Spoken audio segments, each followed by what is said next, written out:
Good afternoon, everybody, and welcome back to the Albright. My name is Jamie Fraser. I'm the director here. You're very welcome to be part of our seminar series. Before I introduce today's speaker, Eric Cline, just a few little housekeeping announcements. The first is that our next lecture is Wednesday next week, May 7th. That's Timothy Saylor's. That's Timothy Saylor's Rethinking the Early Christian Book in the Eastern Med. Where is Timothy? Over there. You can ask him questions about what's to come over a glass of wine later on. Timothy is here as one of our ECA fellows, of course. And then the following Wednesday, May 21, Nadia Ben-Marzouk has been advertised to give a lecture, Crafting Communities into Contact, Contextualizing Glyptic Interconnections in the Levant, Aegean, and Egypt, 2500 to 1500 BC. Now, Nadia was one of our NEH fellows. And as you've probably heard, the NEH program has been terminated. So Nadia won't be coming out to take her fellowship, but she will be giving the lecture. So that lecture will be over Zoom. Watch out for the links. You can turn up here, but there will be nothing to see. That also means no Hisham food and no wine. However, the lecture will go ahead on Zoom. Finally, for those who come to the lectures, you know what I'm about to say. This is a very special year for the Albright. This is our centennial year, 100 years in our building, which was opened at 1925. As part of that, we're doing a big centennial celebration in the last weekend of June. June 28th, that's the Saturday evening, there is going to be a massive gala celebration in the courtyard and the grounds. And then the following day in the afternoon, June 29th, that's the Sunday from about 2 p.m., we will be doing a much less formal early 4th of July Independence Day celebration. Now, we're about to go live with these details, so watch your email, watch Facebook over the next 48 hours. The first gala event will require the purchase of a ticket. It's a big event. We'll be subsidizing it, but we need to not outlay all of our costs. The Independence Day one is a free-for-all.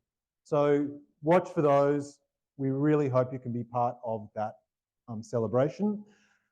Part of this centennial event is running a fundraising campaign, and that money goes straight to our endowment that makes us strong. This is simply the strongest thing the Albright can do to make sure that we are here for the next 100 years to come. This coming week is the very last chance you've got to purchase $250 donation, a named paving stone for yourself, for a loved one, for an archaeologist past, that's going into a pathway through the orchard down the back as a kind of pathway of fame, if you like. You can do that through our website or come and speak to me. However, that's enough for this centennial. It is a real pleasure to introduce Eric as our speaker today, and there's plenty of seats. Brian. To be perfectly honest, if I was to read a bio of Eric and all of his achievements, we would be here up till the reception and probably halfway through. So I'm going to whiz through some of the highlights. Eric Cline is Professor of Classics and Anthropology, the former chair of the Department of Classical and Near Eastern Languages and Civilizations, and the current director of the Capitol Archaeological Institute at George Washington University in DC. A National Geographic explorer, NEH Public Scholar, Getty Scholar, and two-time Fulbright Scholar with degrees from Dartmouth, Yale, and the University of Pennsylvania. He is also an active field archaeologist with more than 30 seasons of excavations and survey in Israel, Egypt, Jordan, Cyprus, Greece, and the United States, including 10 seasons at Megiddo, where he served as co-director, and another 10 seasons at Tel Kabri, where he currently serves as co-director with Asaf Yasser Landau. Eric is also the author or editor of more than 20 books and nearly 100 articles. His book on the late Bronze Age collapse, 1177 BC, has sold more than 250,000 copies worldwide, was considered for a Pulitzer Prize, has been translated into 19 languages, including, I have on good authority, Australian, and even turned into a graphic novel. And I have to say, as an Australian, I was very pleased to learn that the Australian film director Bruce Beresford, think Driving Miss Daisy, was so impressed that he wrote a review of the book for the August Sydney Morning Herald, in which he described Eric as an historian who avoids the tedium of so many academic writers. And the Herald listed 1177 BC as one of its books of the year. The sequel, after 1177 BC, The Survival of Civilizations, was published in April last year and has been positively reviewed in Science, listed as one of Nature's top 5 science books of 2024, Science News Magazine's The Best Science Books of 2024, The Federalist Notable Books of 2024. I could go on. Suffice to say, Eric is currently in Israel as a Fulbright scholar working on a third book in the 1177 series, and we are fortunate to have him in residence here at the Albright until late June. And when he's not doing any of that, he's also the president of the Albright Board of Trustees. Please welcome Eric.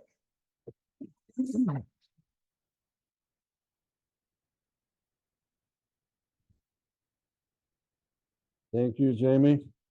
You can all hear me? We're good? All right, and thank you all for being here this afternoon. It is an absolute pleasure to be here. First time I've lectured here. I'm going to be standing right here. The camera can get me here? Okay, so, and most of you can see me? All right, so I'll be wandering back and forth up here. All right, well, thank you for joining me on a topic that is near and dear to my heart. And I know that we have a mixed audience here today, so I will assume no knowledge. Those of you who are experts can nod wisely at times and jot down your questions for afterward. And those of you to whom this is new, welcome to my favorite period in ancient history.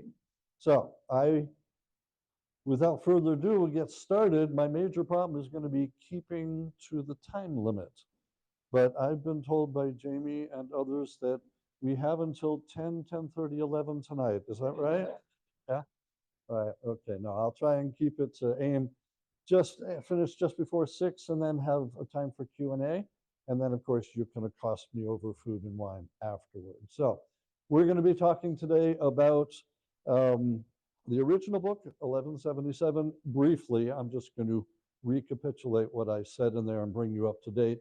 And then we will segue to the sequel and spend most of our time there. So without further ado, let's go back to the late Bronze Age. Come with me on a journey. We're going to be back between 1700 and 1200 BCE. This is my favorite period. It's the time period of what I call the G8 of the ancient world, which is cheating a little bit, because to get 8, I had to put Mycenaeans and Minoans into the Aegean.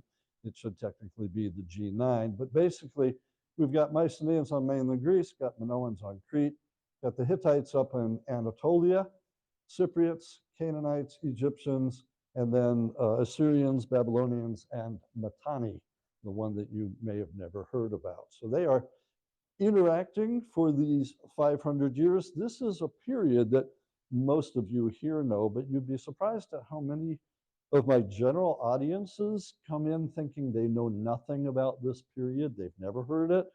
And so I generally kind of take a poll of the audience, and I start by asking, how many of you have heard of Hatshepsut? And a couple hands tentatively go up. And then Tutmosis III, a few more. Amenhotep, Akhenaten, a lot of people have heard about because of the whole maybe monotheism thing. Surprisingly, almost nobody has heard of King Tut. I don't know. No, that's the one where they go, wait, I know this.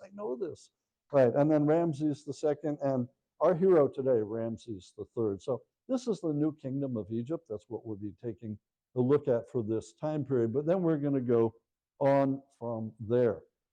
Now, the G8, what we basically got is a globalized world system, and globalized, okay, world, okay.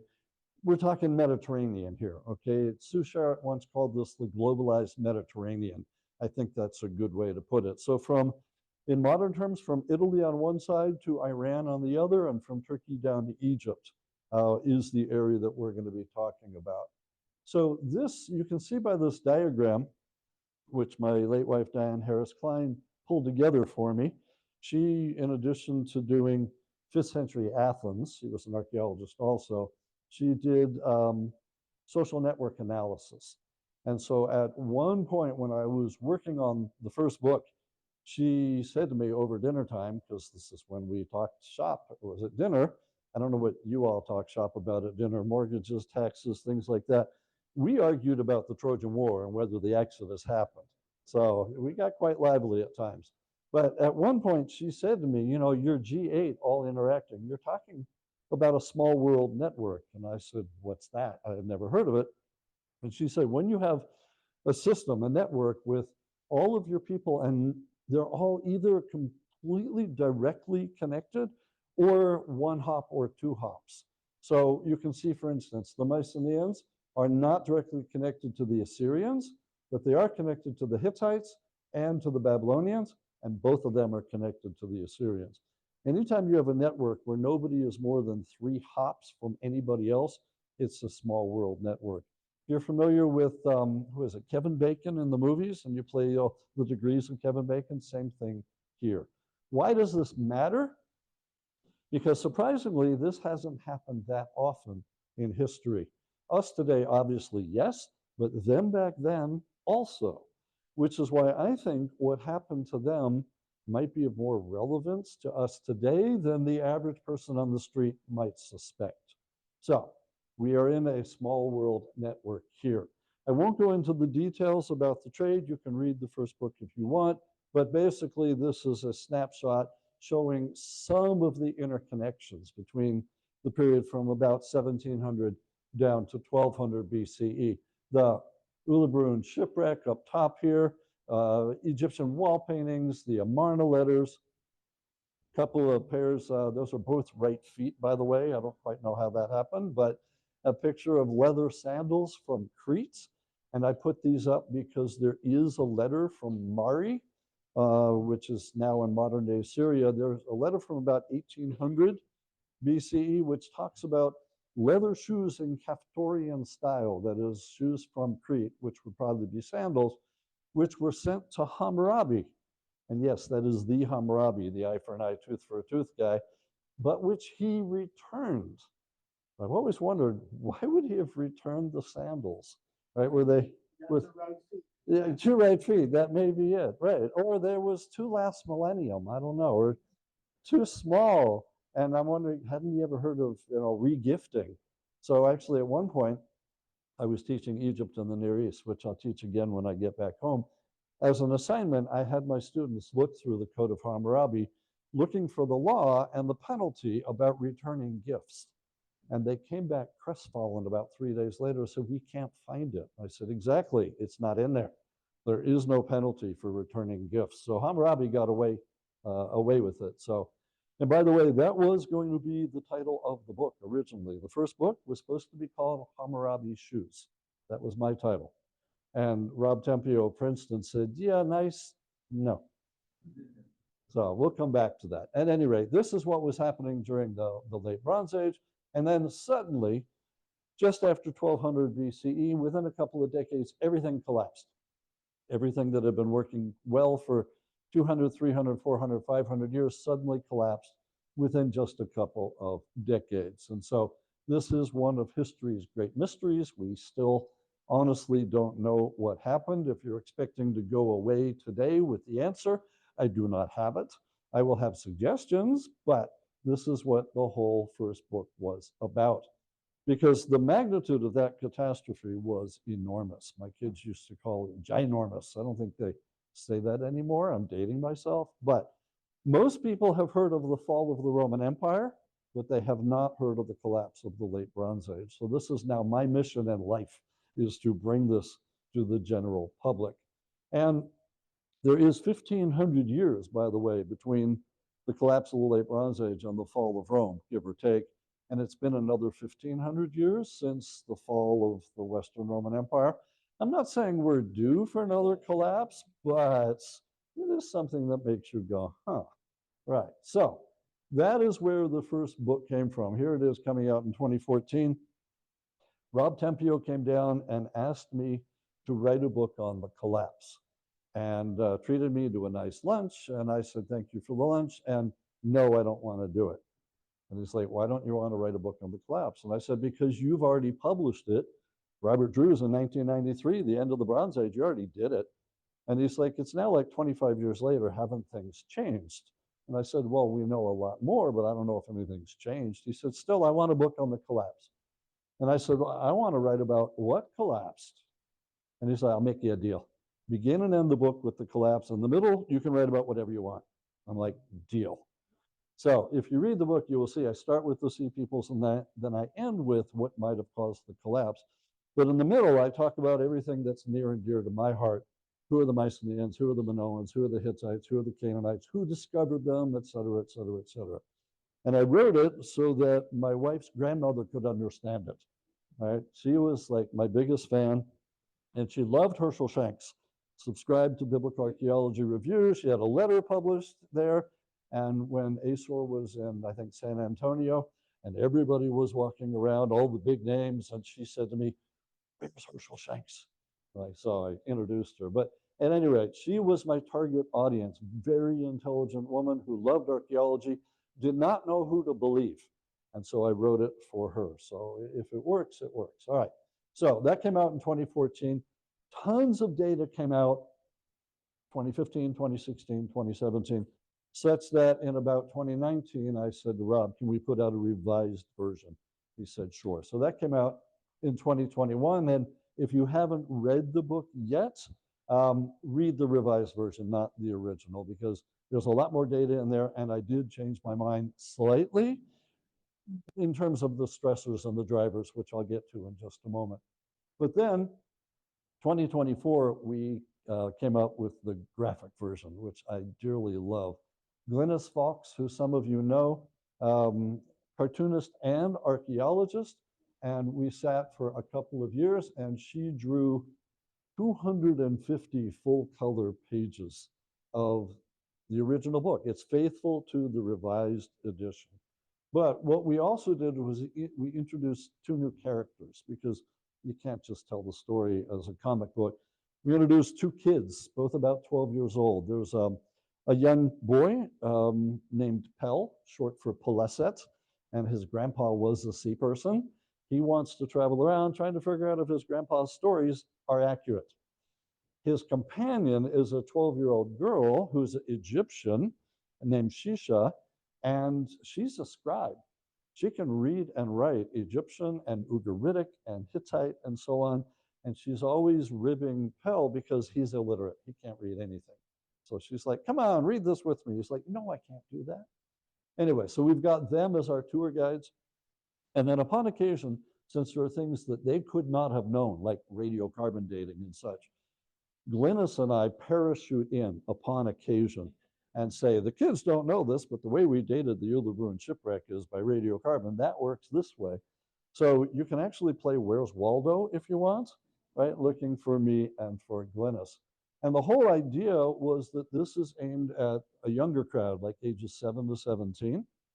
So if any of you have kids or grandkids or something like that, or looking for a bar mitzvah present, there you go. But also for adults who don't like to read, but like comic books. And I know this works because on Amazon, and you can check me, and also on Goodreads now, I checked that the other day, both places people have said, I could never make it through Cline's original book, but I read the graphic version in an afternoon, and now I know what he was trying to tell me. So it worked, I think. Anyway, so that came out in April 2024. All right, so what was I trying to do? And again, I'm just going to spin through this quickly, and then we'll segue to the sequel. I was basically trying to figure out then, because Rob asked me to, what caused the collapse. When I was in graduate school, actually when I was an undergraduate and then graduate school, I was just taught that it was the Sea Peoples, that they did it, this group that had invaded Egypt. And in fact, I used to use the Sea Peoples to get my kids to go to sleep at night, right? Go to bed or the Sea Peoples are going to get you. And they would run in terror from the Peleset and so on. But That idea has now kind of gone out of favor. And there have been numerous other suggestions, including earthquakes, disease, invaders, drought, famine, and so on. And so towards the end of the book, I go through the pros and cons of each of these suggestions. And in the end, I basically threw up my hands and said, it was everything. But if you ask me which one of these it is, I would say yes. It's a perfect storm. And my reasoning is basically you can recover from an earthquake. A lot of people will die, but it doesn't usually kill your entire society. Same thing with drought, same thing with famine, same thing sometimes with invaders. You can survive it. But what if you have two of those at the same time, or three of them in rapid succession, such that you haven't recovered from the drought and the famine before you're hit with disease, earthquakes, whatever, take your four horsemen there. So I think it was all of the above. And then all the data that came out after 2014 corroborated what I was saying. So I wanted a new revised version, but it all came in there. What I did was change my stressors a bit. I wasn't jumping on the bandwagon, but climate change, drought, famine seemed to me to be the driver that pushed everything else, right? From that, you get the invaders and you get everything except for earthquakes. So basically, I just want to show you one slide from each and then we will move on. This is a map that came out in 2019. So 5 years after the original book came out, Kanievsky out of France, who's done amazing work, put out this map. Every place you see a red dot on this map is another area where there's been a scientific expedition, scientific report of some sort, showing that there was a drought there. And the drought lasted between 150 and 300 years. It's what we would call a mega drought. I mean, in California and Nevada, they're calling it a mega drought there, and it's only been like 10 years. Here it's between 150 and 300 years. And you can see it stretches all the way from Italy to Iran. And it's not just one type, it's all kinds of things. There's stalagmites in caves. There's sediments at the bottom of lakes. There is pollen analysis from dried up lagoons and so on. It just keeps going on. And so this drought lasted for a long time, and it was Mediterranean wide. It even impacts Egypt, as we were talking about at dinner the other night. So everybody gets hit. So drought is big. Now, with drought comes famine. Usually hard to find famine in the archaeological record unless they write about it. Fortunately, they did. So we have textual evidence. This is one of the new letters, new to us, because the French published it in 2016. It's one of the reasons why I wanted to do the revised version. So it came out in French in 2016, and then Yori Cohen down at Tel Aviv University came up and published an English translation in 2021. He's actually the person that after our dig season at Cabri in 2019, we went out to dinner. He says, "You need a new version." I'm like, "Why?" And he's like, "Because the French just published their tablets." I'm like, "Okay." So that was one of the main reasons. So in here, this is a letter from Merneptah, Pharaoh of Egypt, to the king of Ugarit up on what is now the northern coast of Turkey. But what's interesting is the Pharaoh is quoting back a letter that the king of Ugarit had sent to him. So he says, "You had written to me, in the land of Ugarit there's a severe hunger. May my Lord save the land of Ugarit. May the king give grain to save my life." So now we know, smoking gun, there is famine in Ugarit. Now we already knew there was famine. We already had letters from the Hittite king and even the Hittite queen and various other things in which they might have used a little hyperbole, but there was definitely famine. Right here with me, plenty has become famine. I don't think you can argue with that. It says it right there. But it is a matter of life and death, might have been a little exaggerated, and yet. So we've got textual evidence for famine. We've also got textual evidence for invaders. The very famous inscription by Ramses III from 1177 BC, in which he talks about the sea peoples invading. This is the second time they've come. They came in the time of Pharaoh Merneptah, and actually, rather than 1207 and 1177, it should be the 5th year of Merneptah and the 8th year of Ramses III. But that doesn't fit on a book cover, as Rob told me. And in fact, when the book first came out, I got a nice very short email from a senior colleague somewhere in the States who said, nice book, title should have been 1186. I wrote him back a 2-word email. It was. The original contract, the book was called 1186. But while I was writing it in the 5 or 6 years, I decided I liked Ken Kitchen's chronology better, so I changed to his. And in that chronology, it was 1177. And then Rob said, good, numbers sell for titles and duplicate numbers sell better.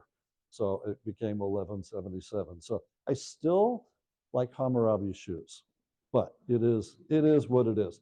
So we knew about the Sea Peoples coming, but now we've got even more evidence. Again, this is another one of the letters that the French just published in 2016. From the last king of Ugarit to the Hittite viceroy at Carchemish, I've written to you 2 times, 3 times regarding the enemy. May my lord know that now the enemy forces is stationed at Rashu, which is Ras Ibn Hani, the port city, and their avant-garde forces were sent to Ugarit. Now please send me reinforcements. Now, we know that the reinforcements, if they were even sent, did not get there in time because the French excavators found that Ugarit had been destroyed. There was between 1 and 2 meters of destruction, and the city was then abandoned for between 400 and 600 years. So the invaders, whoever they were, did get to Ugarit. But I could personally throttle the scribe because all they say is the enemy. I'm like, so who is the enemy? Is it the Peleset, the Shardan? Is it the Shekelesh? No, it's just the enemy. So we still have this big mystery of who it was. But at least we've got more written evidence. For earthquakes, we're finding more evidence all the time. Definitely earthquake at Mycenae. You can see it, Lion Gate there. That's part of an earthquake fault. There is a young woman who was trapped in a doorway at Mycenae, died during that earthquake. For those of you who know her, Noni Milonas sent me that picture. She was the one who dug the skeleton way back when. Troy 6, destroyed by an earthquake. That wall is not supposed to look like that. And even Ugarit is hit by an earthquake a little bit earlier, about 1365. But there are more evidence, like at Azekah. Azekah might be destroyed by an earthquake in about 1135. So there's more details coming out about that. And then disease as well. I can't leave out this, even though I did in the original book. If you look in 2014, there's no disease. 2021, there's a whole chapter on disease. And that's because a doctor in Australia who also makes wine wrote to me and said, how can you leave out disease? And I'm like, because I can't find any evidence for it. He's like, let me show you. And he sent me a bunch of stuff. I'm like, okay, into the revised version it goes. So I show you just one example. This is Ramses V from about 1140. And if you look up closely, right along the jawline, you can see pustules. He had smallpox. And indeed, there's a papyrus in the Turin Museum now that says that he and members of his family died from smallpox, that they dug new tombs for them in the Valley of the Kings. Took them 16 months to bury them, which is a lot longer than usual in Egypt. And then they gave the guys that dug the tomb a month's leave off at full pay. And they closed the Valley of the Kings for 6 months. Probably the world's first quarantine that we have textually attested. So disease is now one of my horsemen. All right, so what does this do overall? It's a systems collapse. Colin Renfrew had already defined this back in the 70s. Basically, if your central economy goes away, if your central administration goes away, if your 1% die or run away, if you've got population shifts, if you've got anything like that, basically if you have a situation like today in the United States, don't get me started, right? But it's a systems collapse. And we have systems collapses at a number of different times in human history. Probably when the Harappa civilization fell in India, you would have a systems collapse and so on. So we've got this now. And the thing about a systems collapse is it usually takes up to a century to happen, which is the case in ours. It takes most of the 12th century. So 1177 is a clickbait title, but the way that I justify it in the book, I use it like an SAT question. I know I'm dating myself, but those of you that took the SAT way back when, I said, 1177 is to the late Bronze Age collapse, as 476 AD is to the fall of Rome, right? Because we used to teach the kids that that was when Rome fell, knowing full well that it took most of the 5th century for Rome to fall. And even then, you have the Eastern Roman Empire continuing over in Byzantium for another 1,000 years. And yet, we tell the kids Rome fell in 476, right? So 1177 for me is academic shorthand for what happened. So I hope people forgive me. That's how I'm able to sleep at night. All right. So, all right. Now, basically what happened is that the world that they had known for up to 500 years by that point disappeared, came to an end. That whole globalized world system network and all that came to an end. So what I wanted to do in the sequel was to explore that, how we got from something like the Hittite Empire to the much smaller city-states that you would find in the Iron Age, and even then into Urartu and the Phrygians and everybody else. So I was basically trying to say, how do we get from the map on the left, which is the late Bronze Age, to the map on the right, which is the Iron Age, early Iron Age? And that's where the sequel came in.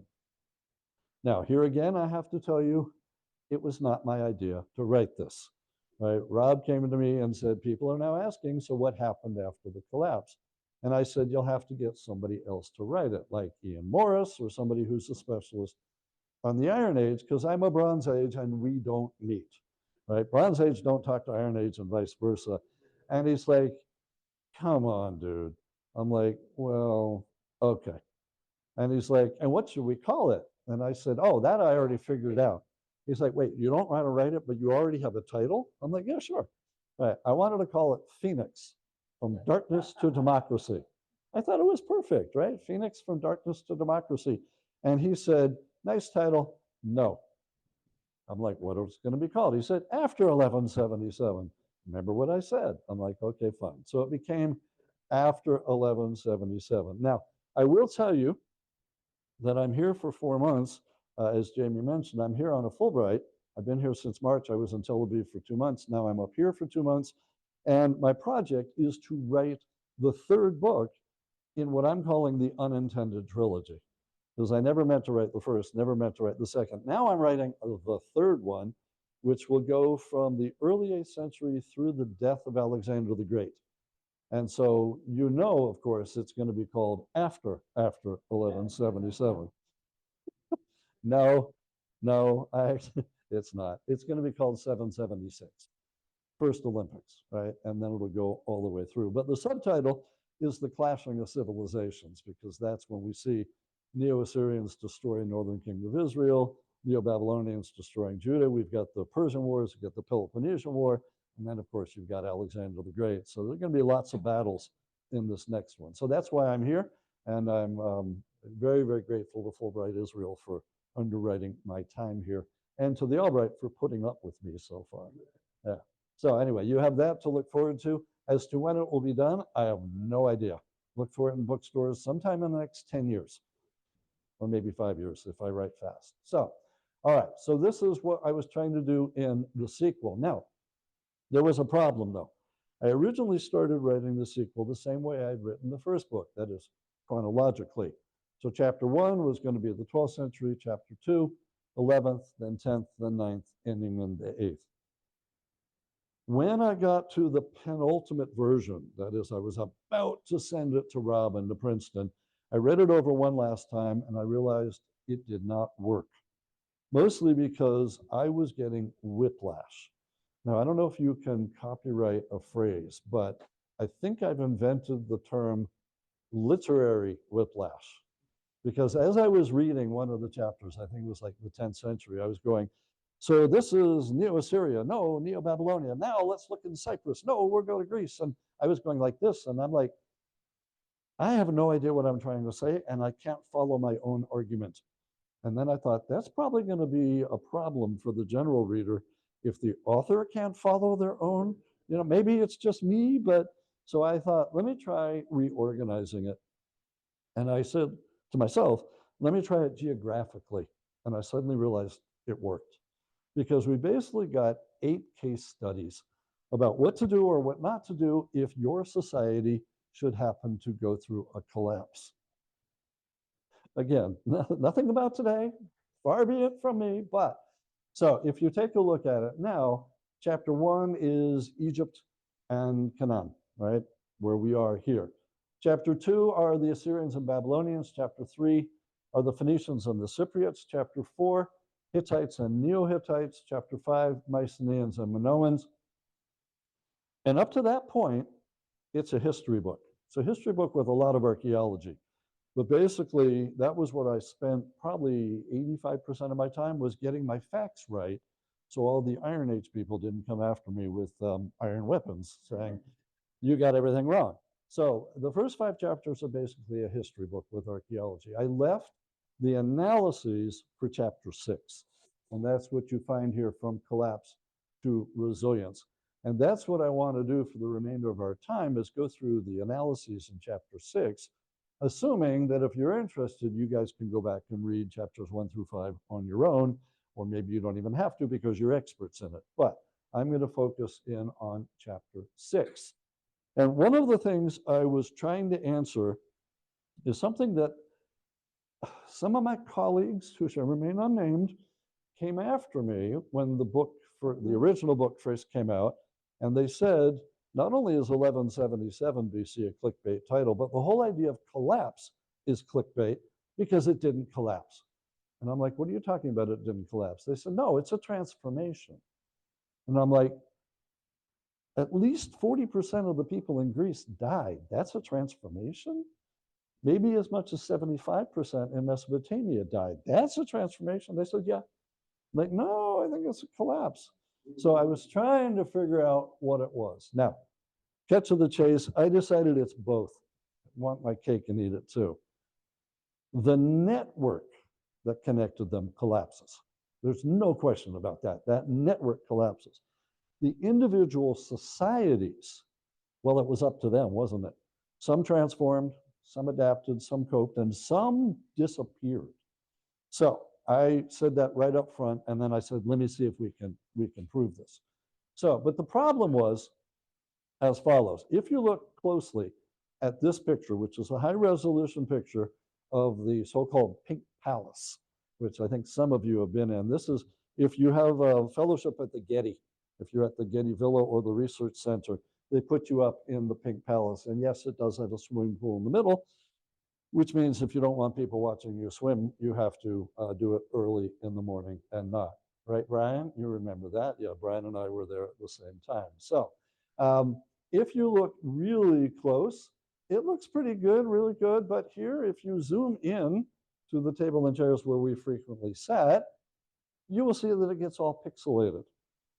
Now, this is something that's been pointed out already by Norm Yaffe and Patricia McEnany, that if you look at any collapse, I don't care which one it is, the Maya, the Harappa, Late Bronze Age, Rome, if you're at a distance, you can see before and after and during. If you get right up close, you're like, yeah, but this and but that and this. You basically lose the forest for the trees, as it were. So they pointed out that this is what happens when you look at collapses. I would actually say the analogy I like better is looking at an impressionist painting. From far away, you know exactly what the painting is. But if you get right up close, you start just seeing the dabs of paint. You're like, wait, what? And you have to get back like 20 feet. So that's the same sort of thing for a collapse in this case. Now, fortunately, there's been a lot of recent interest in collapse. It really started back here when Joseph Tainter wrote 1988, The Collapse of Complex Societies. But you had other books that came out at about the same time. But the general public, most of them, if they've read any of these, have read Jared Diamond's book, Collapse. Right? How many of you have seen it, read it? Yeah, okay. So that's what the majority of people have read. Now, but the scholars have kind of moved on. Now they're interested in what happens after collapse. So now we're having conferences and the conference volumes beyond collapse, after collapse. And that was what I was more interested in the sequel, was what happens afterward. Now, there's also been a lot of evidence, you all know this, I don't have to tell you, in the word resilience, right? You can't turn around these days without running into somebody talking about resilience this, resilience that. The problem is that everybody has a different definition for it, depending on what science you're working in, or mathematics, or humanities. So much so that in 2011, the Department of Homeland Security, which may or may not exist still, I'm not sure, I didn't read the news this morning, but back in 2011, they asked the National Research Council for a definition of resilience. And they came up with the ability to continue to operate under stress, adapt to adversity, and recover functionality after a crisis. And for me, that seemed like a pretty good definition of resilience. So I tried to apply it. But I also was asking, what's the big deal? Isn't this just the natural order of things? Right? You're looking here at the adaptive cycle, which is something that's used. It started out in biology and environmental sciences. It's now moved into everything, law, you name it. But basically, something comes around, it collapses, and then it comes back up. And then it's around for a while, then it collapses and it comes back up. Or as they said in Hamilton, oceans rise, empires fall, right? Natural order of things. Now, I don't know about you, but when the pandemic hit for us, it was at about the same time that Disney Plus put the Hamilton, the movie, on. And so we watched it pretty much twice a week, 3 times a week, right? We were all sitting around at home going, what do we do tonight? We're like, let's watch Hamilton. So I've lost count of how many times we saw it, but we decided that there is something from Hamilton for every situation. And so I put it in the book. Now, you also have to know that this is a game I play with the publishers. Can I slip something through that I think is really funny, that maybe the general audience will think is funny too, and get it so that the editors don't get rid of it, right? So in the first book, if you are reading closely, you will see that at one point, that perfect storm, I call it a series of unfortunate events, which if any of you have read Lemony Snicket to your kids or grandkids, you will recognize. I was talking about the Neo-Assyrians or the Assyrians at one point conquering everybody. It was the Neo-Assyrians. I said, resistance is futile. Yeah, so some people recognize that. So in the sequel, there are no less than at least 3 quotes from Hamilton, but I'll leave it to you to find them. They are in the book. I got them through. So oceans rise, empires fall is one of them. So basically, what I'm wondering is, this omega, is that the late Bronze Age collapse? And then the alpha, is that the Iron Age? Is that the reorganization? Because the alpha is when you get innovation and new opportunities. So maybe we can use the adaptive cycle. The one thing that we have to keep in mind, or one of the many things we have to keep in mind, you may have an adaptive cycle for the whole Mediterranean, but each of the individual societies are also on their own adaptive cycle. They're all rising and falling and coming back and so on. So in order to explain it to the general public, I use the analogy of a pocket watch, which each of the gears, another society, Assyrians, Hittites, Egyptians, and so on, as long as they're all still functioning, your watch is keeping perfect time. But if one of the gears slips or goes out, suddenly you have something you put on the mantelpiece and say, yeah, it doesn't work anymore, but it's pretty, isn't it? Right? So this is called panarchy. And each of the chapters I'm dealing with, what's happening with the society. So I think the adaptive cycle theoretically as a model can help us a lot in what we are looking at. But the other thing that I pulled in, and this is where it gets a bit controversial, but fun, and if we have any debate in the Q&A afterward, I think it'll be about this, but how many of you have heard of the IPCC, the Intergovernmental Panel on Climate Change, right? It's one of the UN bodies. They won a Nobel Prize back in 2007. They put out publications mostly on climate change, but also on things like risk management and mitigation. So when I was researching the sequel, I had been collecting everything they put out because it's all open access and you can download it. I did not know why I was collecting it. I just had a gut feeling it was going to be important, but I didn't know why. So we get to the Getty, and again, Brian will remember this. There was an opening banquet at lunch that we went to. It was all the fellows. This is fall of 2021. All of the fellows and everyone working at the Getty. So I found myself sitting next to a curator of Russian art, right? Lovely person, nothing in common, right? So we're chatting, she's telling me about Russian art, and then she says to me, I think more out of kindness than anything else, so what are you doing here? What's your project? And I said, oh, I'm working on collapse and resilience, climate change in the ancient world about 3,000 years ago. And without batting an eye, she says, oh, you'll want to talk to my husband. Well, why would I want to talk to your husband? And she said, have you heard of the IPCC? I'm like, yeah, sure. She's like, he's on it. And he does collapse in the modern world. I said, when can we all do lunch? 10 days later, we all went to lunch, and that was that. And when I met him, I realized he was one of the authors on this, which came out in 2012. It's the first time they ever looked at climate change and risk management. Fascinating. Fascinating 512 page. If you have time tonight, go browse it. Right. Anyway, so when we're at lunch, I said to him, look, I'm working on the late Bronze Age collapse. And he, again, very kindly said, oh, what's that? And I explained, and I told him exactly what happened. And I said, in your volume, you describe an extreme impact event. And it's something that can be the result of a single event, like remember Hurricane Katrina and what it did to New Orleans? That would be that. Or it can be the persistence of conditions like drought. And I said, I've just described the late Bronze Age collapse. Would you consider this to be an extreme impact event? He said, absolutely. We don't usually look at archaeology and what we do. I said, well, you should, because there's lots of stuff there. He said, but yeah, it would be an extreme impact event. I said, great, because in your book, you say there are 3 basic ways to come back from an extreme impact event. If you're just trying to get through to tomorrow, you're just trying to make it through the night, you are coping.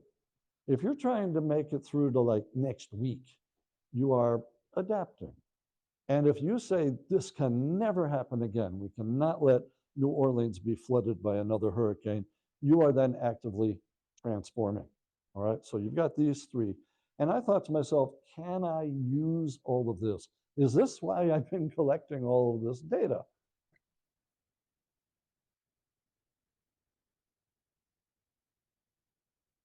Sorry. That's my alarm. You don't all have Indiana Jones as your alarm? Am I dating myself? Right, so I know we're at 10 of. I will wrap up on time, I promise. Okay, so what I did in the book, I put all the definitions, and I even put where they came from so I wouldn't be plagiarized.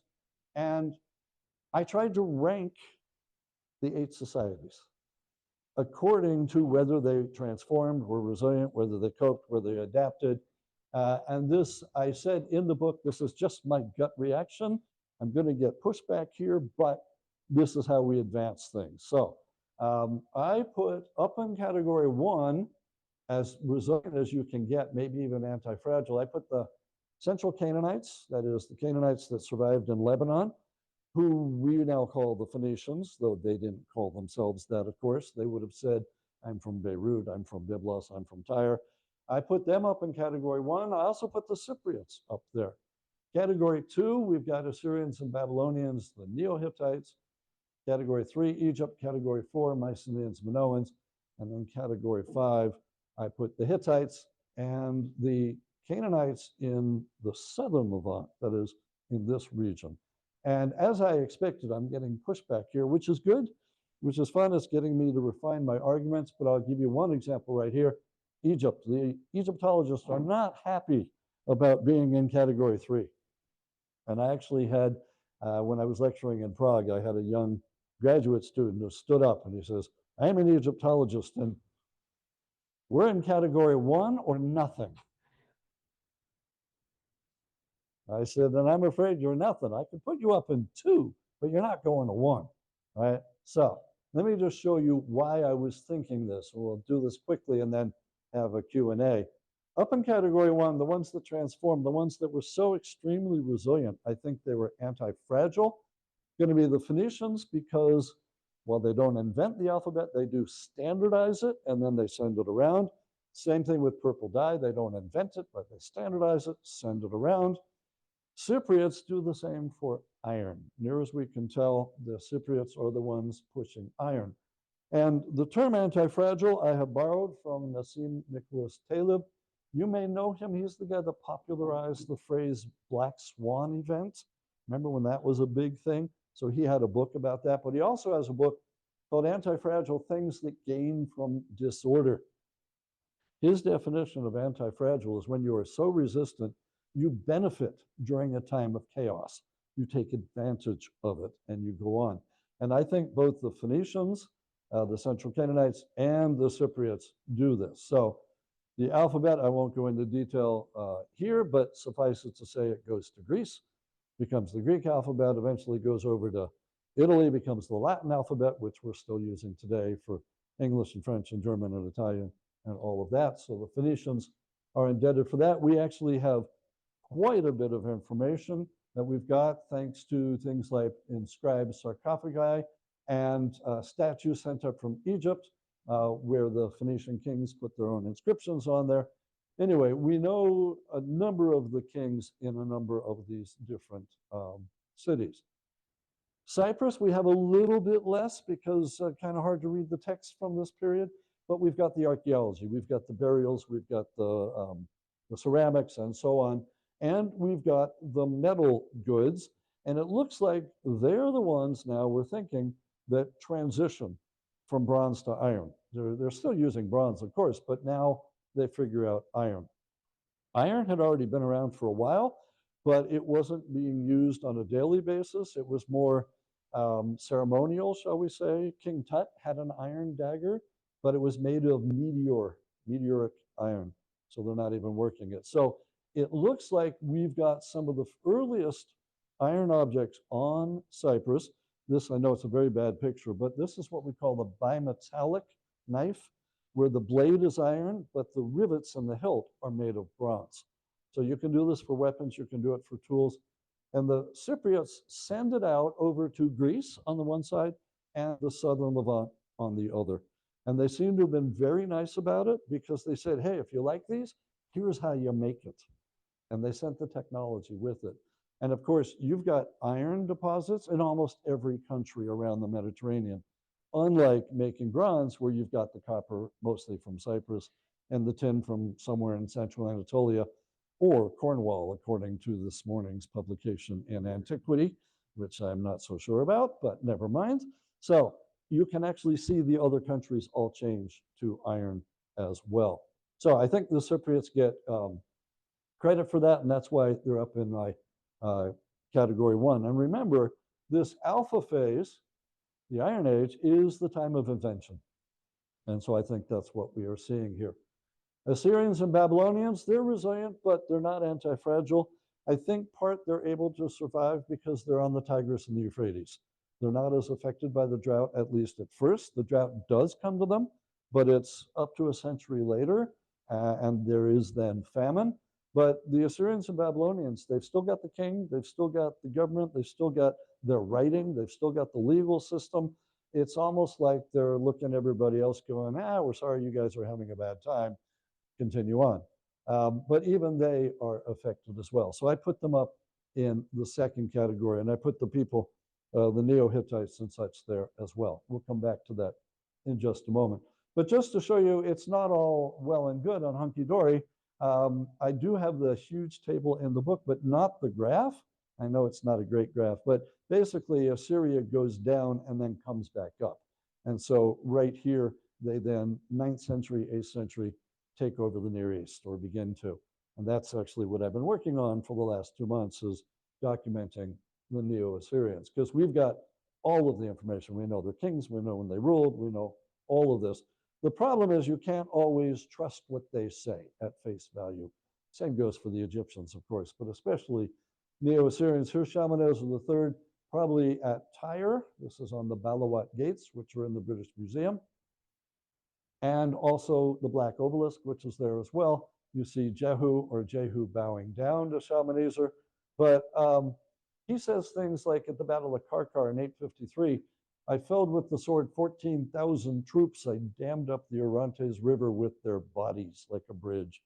He may well have killed 14,000 people, but I rather doubt it, but who knows? And I rather doubt he dammed up the Orontes River, but it's nice propaganda, isn't it? All right, so you gotta watch out for them. But I put them in category 2. Unlike the Egyptians, who I put in category 3, they don't completely disappear, but they don't do that well either. at least when you compare it back to the New Kingdom. Because now we are in the third intermediate period. We know all about the kings. In fact, there are too many kings. So we're in the third intermediate period of Egypt. And at this point, at one time, you've got at least 3 guys, if not 4, each saying they're Pharaoh of Egypt and that they're ruling a different part of Egypt. So to my mind, that's not a really good way to run your country, as if you've got 3 or 4 different people, each saying they're king. But it's not a terrible time either, because you have people like Phoenicians I, the so-called silver pharaoh, second richest tomb ever to be found in Egypt, behind King Tut, but it was found in 1939, just as World War II broke out. So it didn't get any of the publicity. But he is one of the pharaohs here. This is also when we got Sheshan, Libyan pharaoh who founded 22nd dynasty, might be Shishak of the Bible, comes up to Megiddo and other sites and conquers them as well. So it's not a terrible, this is why I put them in category 3. It could be worse, it could be better. I'm not putting them up in category 1. All right, okay. There we go, it looks like it's working. Category 4 then, my beloved Mycenaeans and Minoans. They're in category 4. Their societies do not survive. By 1050 BCE, nobody is saying I'm a Mycenaean. Nobody is saying I'm a Minoan. It used to be thought that up to 90% of the people in Greece died. Now it's been ratcheted back between 40 and 60%. The estimates, the last ones I saw, were that there were maybe 60,000 people in Bronze Age Greece. There are 330,000 by 10th century. So that's, 60 to 40%, somewhere in there. What they have to do is rebuild. The one thing that we do not have, and if you don't remember anything else, you don't take away anything else, there's no Dorian invasion. You find this all over the internet. There is no evidence, not at all, none, zip, nada, nothing, forget about it. It is an invasion without invaders. And archaeologists have been saying this since the 1960s. Now, it may be a migration. I have no problem with the migration, but that's completely different from an invasion. It is later Greek writers like Herodotus and Thucydides trying to explain the different dialects of Greek, talking about it like that. But in terms of this, no.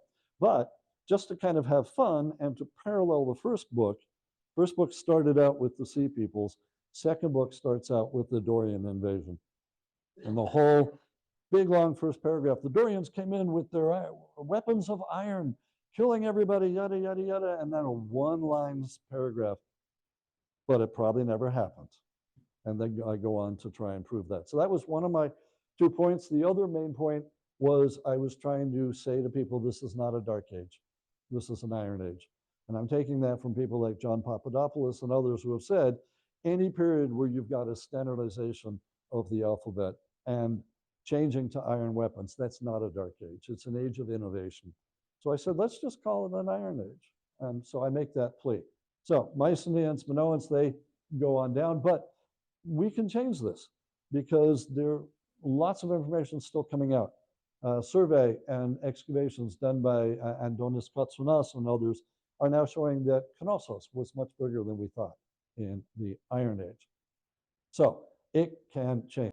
Again, basically, I'm wondering if this is just the adaptive cycle. So I asked Glynis, who did the graphic version of the first book, to make an adaptive cycle with, in this case, the late Bronze Age collapse and Iron Age in it. And I think it works.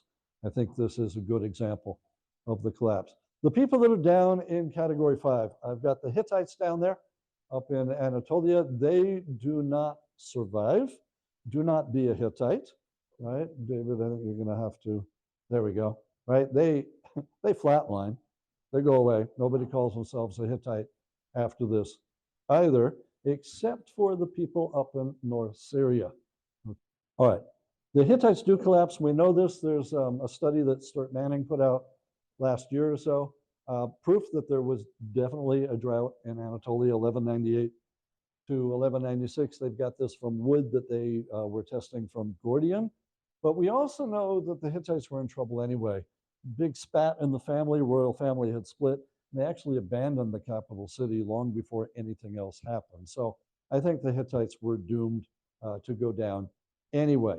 And they simply have their legacy continue, but not themselves, if that makes sense. And I would point out in southeastern Anatolia and northern Syria, where we've got the Neo-Hittite states. These are the ones that survive. It's like the British Empire, which is long gone, I'm afraid to say. Or not afraid to say, but it's long gone. There are still parts of the world that drink tea and play cricket, right? Which is a holdover. That's what happens in these Neo-Hittite states. The Hittites themselves are gone, but the Neo-Hittite kings in places like Carchemish, still writing in Luwian, still call themselves the old names, still continue as if they are Hittites. So that keeps going. And I put them, you'll remember, I put them up in category 2. They were very resilient. We know all about these. We know the names and everything else. James Osborne has even put out a really good book about this if you're interested. And then I just had to show you one of the last Neo-Hittite kings. Did he actually think that was a good portrait? Yes, you've captured me. That's it. Great. So, all right. And then we've got something going on in this area, right, where we had Canaanites at Megiddo, Lachish, Hatzor, Jerusalem, everywhere, like with the Amarna letters. But all of a sudden now in the Iron Age, we've got new little kingdoms. Kingdom of Israel, Kingdom of Judah, Ammon, Moab, Edom, and so on. And so that's one of the questions that I have got is what's happening here? And in this particular case, this is where some of the new data is coming in that's really interesting. Erez Ben Yosef, for example, saying that we had nomads, then settled down, right, became Edom, and so on. Still a big matter of discussion, but this is exactly that period. Let's go to the next one if we can. Not like it. There we go. And then my big question, you might as well go again because we're going to get the next one down there, is what happened to the Canaanites? And how do the Israelites fit into all of this? Now, that's obviously a whole nother lecture, but I'm wondering here, are the Israelites already in the region? Do they take advantage of the collapse? Should they be on my table? You'll notice they're not even in any one of my 5 categories. Should they be anti-fragile? Should they be resilient? Are they here? And what happened to the Canaanites? Are the Canaanites resilient and they become Edomites, Moabites, all of that? Or are they wiped out if you follow the book of Joshua? Or do they assimilate if you follow the book of Judges? What happened to the Canaanites? What I think is we've got a permeable membrane here. Some of the stuff makes it through, but Canaanite society per se becomes all these other little kingdoms. So I've put them in category 5, but I have a footnote which says I'm happy to put them up into category 2 if people want me to. So this is where it's going to come out. So it may change things. All right, now, and this is also where Daphne Langut and all of her studies are coming in, because now we're able to zoom in and we can see that even within the drought, there are some periods where the rainfall comes back. And she's highlighted a period where she says there's enough water that you could then cultivate olives again for a little time period. That fits with the establishment of Israel, Judah, and even up in Neo-Assyria with the Neo-Assyrians up there.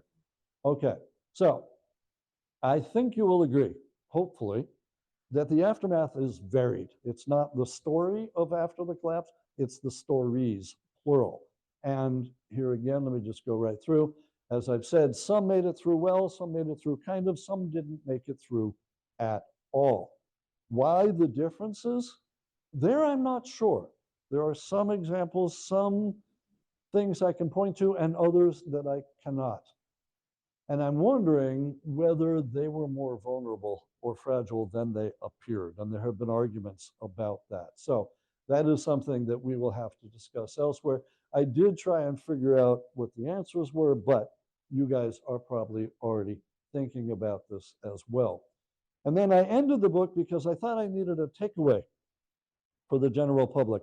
So I tossed in a table at the end. Common sense lessons learned from the collapse. And I actually say in the book, you don't have to read the rest of the book to know these. I mean, they're common sense. It's like have multiple contingency plans in place. When we go digging at Cabri, I say to Asaf before we start, Do we have a plan B and a plan C if A doesn't work? He says, oh yeah, we also have a plan D, E, and F, right? So you need contingency plans. Be resilient, yes, be self-sufficient, but not isolationist. I think number 4 is the most important, be innovative and inventive, right? And we're seeing that now already. And then the extreme weather conditions, this for me is common sense. Prepare for extreme weather. If it happens, you'll be prepared. If it doesn't happen, you haven't lost anything, right? And then dependable water. I've been told on good authority that most of the wars across the globe in the next century are going to be over water resources. So we'll see what happens. And then, of course, you always have to keep the working class happy, right? You all know what happens if you don't do that. All right, so last thing. I used to end my lecture on the first book with a question which I can ask you again today. Are we currently facing a similar situation to what they faced in 1177? And I would say yes. We have everything around today that they had back then, and they collapsed. / transformed, sorry. Right, well, we got that too, right. To say we're too big to fail is hubristic. Every society in human history has either completely collapsed or transformed enough that you wouldn't recognize it afterward. So I don't think it's a matter of are we going to collapse? I think it's a question of when are we going to collapse? Could be soon, could be after our lifetimes, I don't know, but it's going to happen. So my big question, based on what's been happening in the last half decade or even full decade, right? You remember when the ship blocked the Suez Canal and we couldn't get toilet paper for a while, right? You remember when the stock market crashed 2 weeks ago, right? I lost all my retirement money. Now I have to keep teaching, right? All of this stuff. So towards the end of the book, I break the fourth wall and I actually ask the reader, when we collapse, are we going to be Phoenicians or are we going to be Mycenaeans afterward? And I say, we're going to have to leave it to the future archaeologists and historians to tell us. But I also end with one of my favorite people, UCLA coach John Wooden. I was blessed enough to watch him coach his last 2 years. I think I was 12 years old at the time. He had an 88-game winning streak with his UCLA Bruins. And he used to tell his teams, by failing to prepare, you are preparing to fail. And I would say that that applies to us today as well, because I will remind you that Mark Twain supposedly said, history doesn't repeat, but it does rhyme. I think we are in the middle of a rhyme right now. So I don't know about you, but I'm pretty pessimistic about what's coming down the road because of what I can see happen to them 3,200 years ago. So history can teach us things if we're willing to listen. And with that, I thank you.